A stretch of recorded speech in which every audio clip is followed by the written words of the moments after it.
First of all मैं आपको welcome करता हूँ इंतकामी रिव्यू में और आज बहुत ज़बरदस्त सा रिव्यू जो करने वाला हूँ मैं ज़ंजीरें ड्रामे का। A lot of questions for that कि भई क्या ये जो सहर बानो है वो मर चुकी है या वाक़ई ही ज़िंदा है? और अगर ज़िंदा है तो फिर ये लड़की कहाँ है, किसके पास है, क्या कर रही है?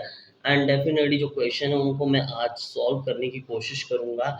एंड नेक्स्ट एपिसोड के प्रोमो में दिखाया गया था जो हमारी रबिया है वो जी हमारे सुराब लाला के हत्थे चढ़ने वाली है, तो सुराब लाला उसके साथ क्या करेगा, ये भी थोड़ी बहुत कंट्रोवर्सी हो रही है कि भाई क्या सुराब लाला कुछ ऐसा करने वाला है, जिसके बाद शायद सरबुलंद को पता चल जाए सुराब लाला की हकीकत क्या है।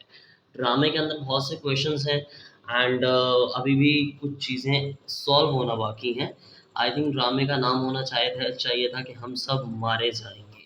एक के बाद एक कत्ल, एक के बाद एक कत्ल और किसी भी कत्ल की कोई इन्वेस्टिगेशन नहीं की गई और सबसे मज़े की बात ये है कि जब सरबुलंद को पता है कि भई जो भी सहर बानो है, वो ऐसा कदम नहीं उठा सकती, वो खुद को सुसाइड नहीं कर सकती, चाहे कुछ भी हो जाए, वो ये लड़की कदम उठाने के लिए रेडी ही नहीं है।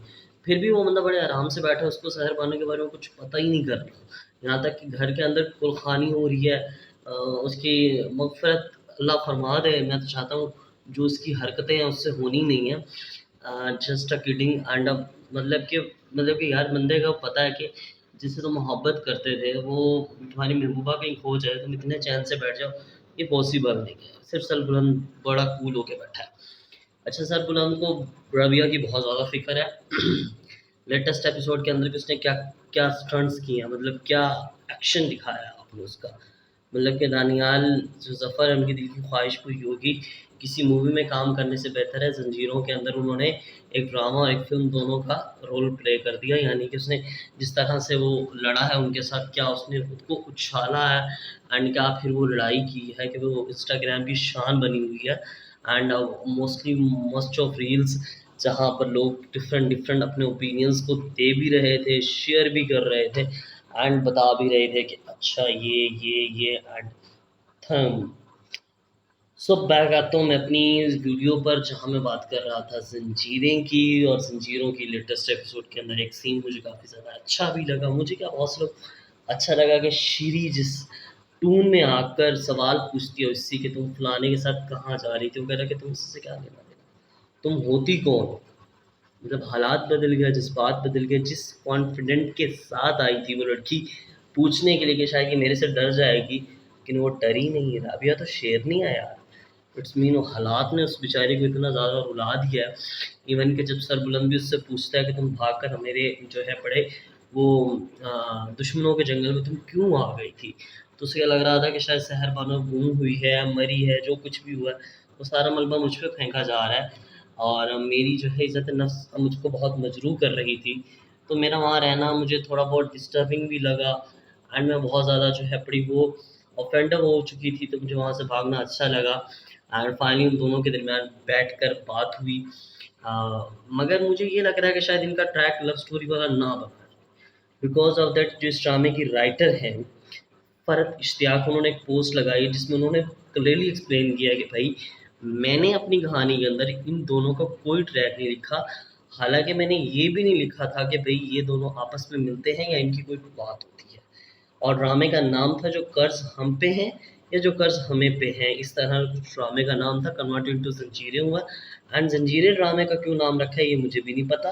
कहानी बहुत ज़्यादा जो है बड़ी वो इस टाइम गहमा-गहमी में है एंड बहुत सी चीज़ें हमें लग रहा है कि हो सकती हैं, बहुत सी चीज़ें नहीं हो सकती एंड मैं जैसे कि वीडियो के स्टार्ट के अंदर बात की थी कि मैं सहर बानो की जो केस है ना, उसको तो मैं सॉल्व करके रहूँगा। इट्स मीन कि मैं बता के रहूँगा आपको कि भई असल में जो सहर बानो है एज़ अ सहा हाशमी वो ज़िंदा है, मर गई हैं, कहाँ दफ़न है, कहाँ नहीं दफ़न है। अच्छा जी सरबुलंद जो है आपको पता है मैं सॉल्व करने की कोशिश करता हूँ, मैं स्टार्ट करता हूँ कि आपको पता है कि भई जो सुराब लाला है, वो ब्लेम कर रहा है खुद को कि उसकी बहन उसकी वज़ह से मरी है, बिकॉज़ उसी की वज़ह से मरी है।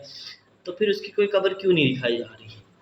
उसको तो चाहिए था कि वो अपनी बहन की कब्र पे बैठकर मतलब उसके हाथों से उसकी बहन मरी है। अब ये तो नहीं हो सकता कि उसने डर में आकर अपनी बहन को किसी कब्र में दफनाया ही ना हो, उसको कहीं फेंक दी हो, नहीं।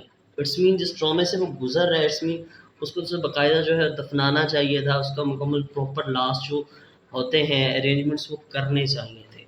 तो असल में कहानी क्या हुई है वो मैं आपको बताता हूँ। एंड सहर बानो जिंदा है, इट्स मीन ये चीज़ एक्सप्लेन कर सकता हूँ मैं आपको आज की वीडियो के अंदर, एंड प्रूव भी कर सकता हूँ कि भाई सहर बानो जिंदा है। फर्स्ट ऑफ ऑल सहर बानो की कोई कबर हमें नहीं दिखाई दी। अगर सौराब ने उसको मारा भी है और उसे लगता है मर गई है, तो एक भाई होने के नाते जो उससे गलती हुई थी उसको वो मतलब कि हल करने के लिए उसको प्रॉपर दफनाता और उसकी कब्र पे बैठकर जो है उससे माफ़ी मांगने का कोई सीन वगैरह हमें दिखाया जाता। ये बात साफ जाहिर करती है कि ज़ंजीरों के अंदर सहर बानो ज़िंदा, और ये सुनकर मेरी भी पसीने छूटी है, जिस तरह कि आपको वीडियो के अंदर नज़र आ रहा हो कि पसीने आ रहे हैं मुझे। एंड सेकेंडली इस ड्रामे के अंदर एक ज़रून नाम का लड़का है जिसकी कहानी काफ़ी ज़्यादा इंटरेस्टिंग है, लेकिन हम उस पर फोकस नहीं कर रहे। हमें लग रहा है कि शायद वो सिर्फ सर बुलंद को मारने के लिए, सॉरी सोराब लाला को मारने के लिए ही ड्रामे के अंदर कास्ट किया गया। हरगिज़ ऐसा नहीं है, बल्कि उस बंदे की बड़ी डेप्थ कहानी है जो कि शायद मैं प्रिडिक्ट कर रहा हूँ आज की वीडियो के अंदर कि उसकी बंदे की एक्चुअल कहानी क्या है एंड वो क्या करेक्टर प्ले करने वाला है ड्रामे के अंदर। जिस तरह शेरीन घर की नुकरानी है लेकिन लगती नहीं है, फुल मेकअप किए रखती है, तो शेरीन पसंद करती है सोराब लाला को, और वो लाला भी कह देती है, मतलब राबिया क्या कि मैं खुद हैरान हूँ कि रात में जो है वो एक 4 पेड़ दिन में 2 भाई 3 भाई। तो जिस तरह जो है पड़ी हमारी बिनिश सॉरी शीरी, वो जो है पसंद करती है जी सोराब लाला को, और सोराब लाला को पसंद नहीं करती। वो उस इक़्तिदार के चक्कर में, उस लालच के चक्करों में है जो शायद अभी तक सोराब को भी नहीं मिला। उसको लगता है कि सोराब का साथ देकर पहले मैं सोराब के हैंड ओवर वो सब कुछ करती हूँ और उसके बाद में मज़े से जो है वो अपने अपने मोहब्बत के पास चली जाऊँगी। It's mean ज़ैरून। ज़ैरून एक इंटरेस्टिंग कैरेक्टर है। एंड सेकंड सिचुएशन ये हो सकती है कि जिस तरह शीरी पसंद करती है सोराब को, एंड इसी तरह ज़रून भी पसंद करता होगा सोराब को, और उन इन दोनों का जो राज है वो शहर बानो के पास है। तो इसलिए उसने शहर बानो को बचाया होगा कि इसको ठीक करूँगा, और ये आकर फिर जो है वो सोराब लाला और इसका राज फोड़ देगी, जिससे सोराब तो रास्ते से हट जाएगा। और क्योंकि कत्ल जो है वो एब्सोल्युटली शीरी ने नहीं किया तो शीरी बच जाएगी। ज़्यादा से ज़्यादा शीरी को घर से निकाल देंगे तो एटलीस्ट वो इस सूरत में जो है शीरी से मोहब्बत कर कर अपनी मोहब्बत को अमल बनाने के चक्करों में जो है वो उसने सहर बानो को बचाया होगा। एंड डेफिनेटली कुछ ऐसा ही होगा जो एक मैंने आज की प्रिडिक्शंस की हैं। एंड अगर ऐसे में आप मेरे चैनल पर न्यू थे और वीडियोस देख रहे थे और इसी तरह मेरी वीडियोस को देखते रहिएगा, एंड मैं लाता हूँ आपके लिए interesting and latest news Pakistani dramas. मिलता हूँ आपको अपनी नेक्स्ट इंटरेस्टिंग एंड फंटास्टिक सी वीडियो के अंदर। तब तक के लिए सब्सक्राइब कीजिए मिस्टर रिव्यू विद कामिश। शुक्रिया।